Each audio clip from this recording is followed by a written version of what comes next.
Christmas is the season of joy, love, and family. We decorate trees, exchange gifts, and gather for big meals. It's a time that feels magical. But have you ever wondered, why do we do all of this? Why December 25th? And where do all these traditions really come from? Here's something most people don't know. The Christmas spirit didn't start with Jesus. It's actually much older. To understand where it all began, we need to go way back, to just after the Great Flood. This story starts with a man named Nimrod, the grandson of Ham and great-grandson of Noah. Nimrod wasn't your average ruler. He was powerful, ambitious, and defied God in every way.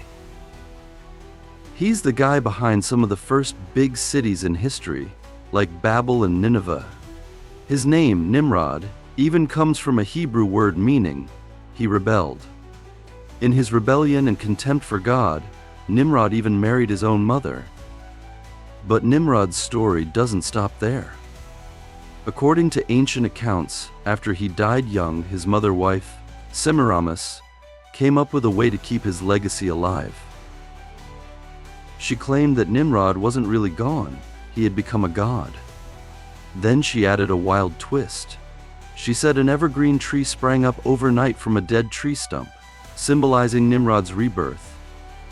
Semiramis told everyone that on Nimrod's birthday, December 25th, he would come back to the tree and leave gifts underneath it.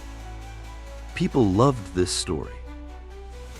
They started throwing huge parties every year, complete with feasting and gift-giving to celebrate Nimrod's rebirth. Over time, he became worshipped as a god, even called the divine son of heaven and the Messiah of the sun. The idea of worshipping Nimrod and his mother spread far and wide. Different cultures gave them different names. In Egypt, they became Isis and Osiris. In Rome, Fortuna and Jupiter. Even in Asia, similar stories popped up. And sun worship, which symbolized Nimrod's divinity, became a huge part of these traditions. Fast forward a few centuries, and the Roman Empire plays a big role in connecting these old customs to Christianity. The worship of Nimrod as the Messiah of the sun, who gave new life and rebirth to earth, influenced many of the pagan cultures, and this included the ancient Rome. The ancient Rome was a pagan society and had many of pagan celebrations that they enjoyed, and one of these included Saturnalia. Saturnalia was celebrated from December 17th to the 25th. This event honored Saturn, the Roman god of agriculture and harvest. As winter set in and crops stopped growing, the Romans held this festival to seek Saturn's blessing for the return of the sun and fruitful harvests. Saturnalia wasn't your typical festival. It was a week-long celebration filled with excess and chaos. Roman courts shut down and laws were temporarily lifted. People could damage property, hurt others, or indulge in all kinds of behavior without fear of punishment. It was a time of unrestrained revelry. At the heart of this festival, Roman authorities selected a person, someone considered an enemy of the people, to play the role of the Lord of Misrule. This unfortunate individual was forced to indulge in food and pleasure throughout the week. But on the final day, December 25th, they were brutally killed as a symbolic act to banish darkness. Saturn himself was symbolized by a sickle, representing his role in agriculture. He was often depicted as an old man with a long silver beard, riding a chariot pulled by dragons. This imagery might remind you of someone else associated with Christmas, Santa Claus. When the Romans started converting to Christianity, they didn't want to give up their favorite celebrations, so they rebranded them. December 25th, which had been the date of their festival for Sol, the sun god, was now celebrated as the birth of Jesus Christ.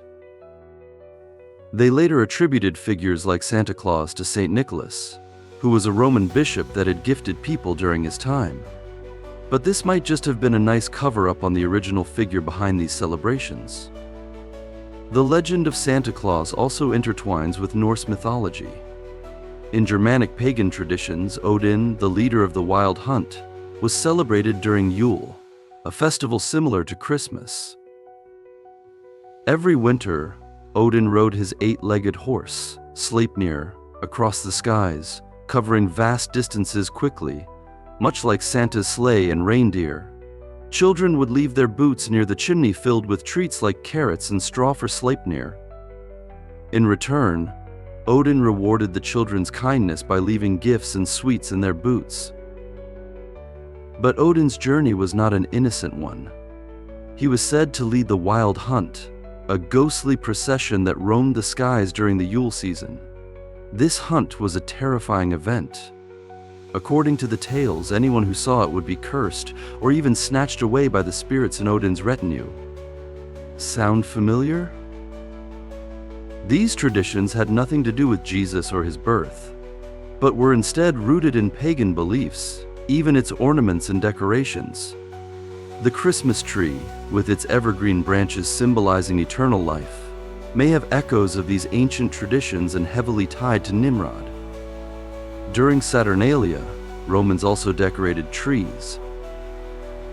These trees, often adorned with symbols of the gods, were a way to honor Saturn and invite blessings for the return of the sun. And what about mistletoe? This plant held special significance during Saturnalia and other pagan celebrations. Romans believed mistletoe had magical properties. It symbolized fertility and protection. It was often hung in doorways or over altars during feasts to bring good fortune.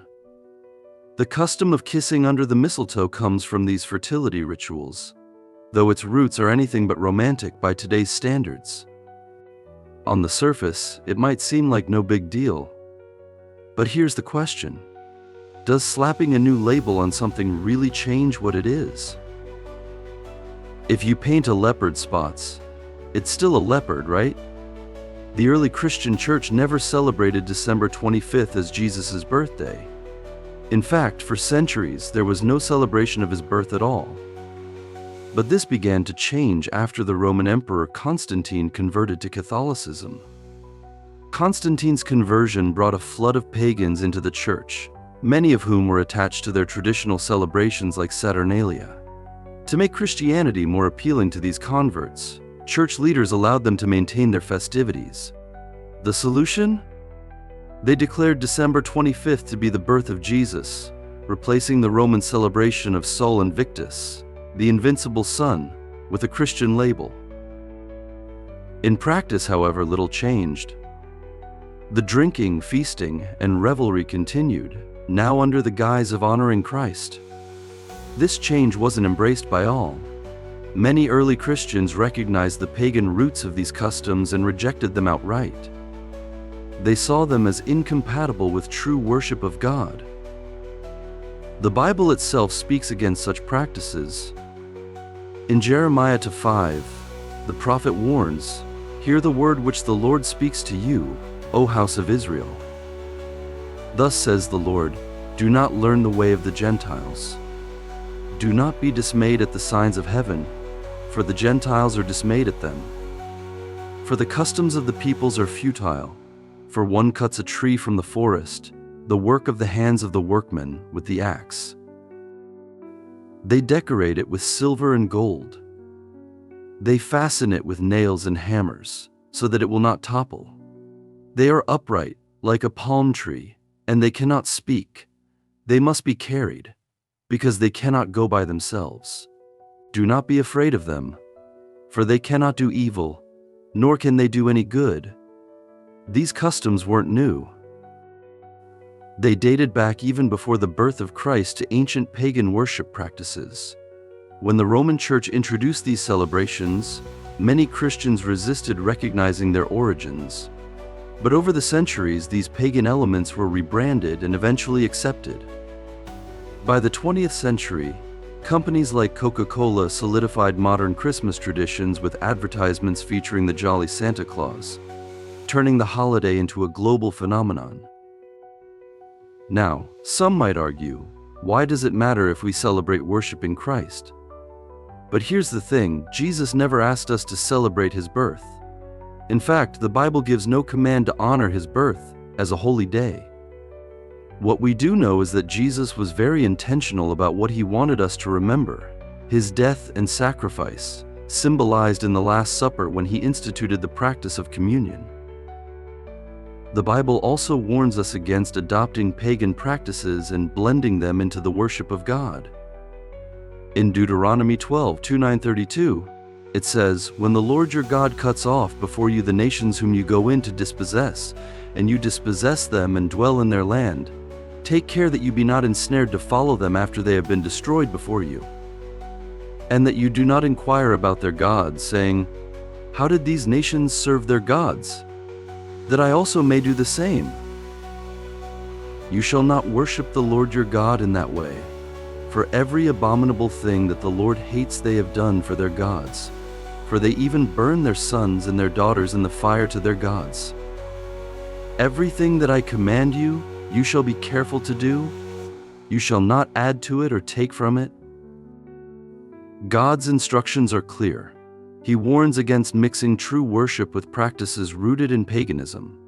Even the argument that the shepherds brought gifts to Jesus at his birth doesn't justify turning his birth into an annual celebration. Their gifts were an acknowledgement of Christ's kingship, not a mandate for an ongoing festival. Moreover, historical and cultural evidence makes it highly unlikely that Jesus was born on December 25th. December in Judea is cold and rainy, not a time when shepherds would be out in the fields at night.